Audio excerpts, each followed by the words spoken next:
আমরা যারা সোম থেকে শুক্রবার বাড়ি বাইরে কাজ করি, রোববার সকালবেলা ঘুম থেকে উঠেই প্রথমেই মনে পড়ে সবজি আর মাছ মাংস কেনার কথা।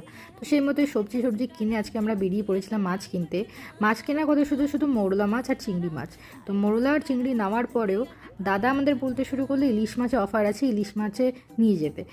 তারপরে আমরা ভাবলাম দুজন মানুষের জন্য একটা বড় ইলিশ মাছের থেকে যদি ওটা হাফ করে নেওয়া যায়, আর দাদা তখনই সেই মতো আমাদের একটা অফার দিয়ে দিল যে আরেকজনও কিনবে, শেয়ার করে যদি কিনতে চান তো কিনে নিয়ে যান।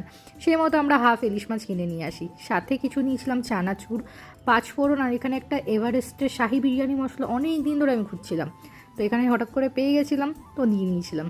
তাছাড়া এইখানে শুধুমাত্র মাছ নয়, মাংস বলতে চিকেন, মাটন সবই পাওয়া যায়। তাছাড়া এখানে জ্যান্ত শোল আর শিং মাছও পাওয়া যায়।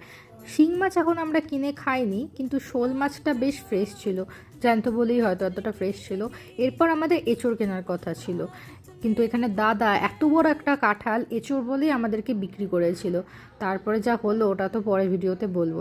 আর এটা ছিল আজকের মেনু, নিরামিষ মুগ ডাল, মোরলা মাছের চচ্চড়ি বানিয়েছিলাম, আর সাথে ছিল এঁচড়ের একটা চিংড়ি দিয়ে আর একটা চিংড়ি ছাড়া, কারণ আজকে আমাদের বাড়িতে যাদের ইনভিটেশন ছিল তাদের মধ্যে একজন চিংড়ি মাছে অ্যালার্জি ছিল। তো এই ছিল আজকে আমাদের রবিবারের মেনু।